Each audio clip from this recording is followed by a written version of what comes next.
জেলা পরিষদের প্রশাসক রয়েছেন।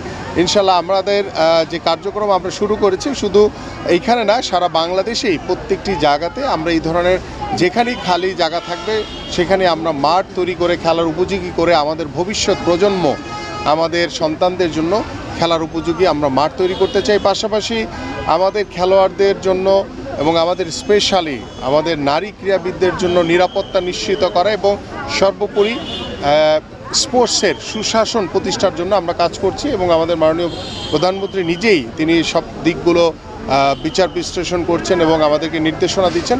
ইনশাল্লাহ আশা করি যে আমাদের যে কর্মপরিকল্পনা রয়েছে, আমরা মাত্র 2.5 মাস হয়েছে, আমরা খুব বেশি দিন হয়নি এখনও আমরা সরকার গঠন করেছি। এর ভিতরে আমাদের মাননীয় প্রধানমন্ত্রী ইতিমধ্যে বাংলাদেশে আমাদের যে নির্বাচনী যে ইশতেহার ছিল সেই ইশতেহারের অনেক কর্মপরিকল্পনা কিন্তু ইতিমধ্যে তিনি উদ্বোধন করেছেন এবং পর্যায়ক্রমে আমরা 5 বছরে আমাদের যে বৃহৎ পরিকল্পনা রয়েছে বাংলাদেশের স্পোর্টস সহ অন্যান্য যে বিষয়গুলো সবগুলো ইনশাল্লাহ আমরা নিশ্চিত করতে পারবো বলে আমরা বিশ্বাস করি।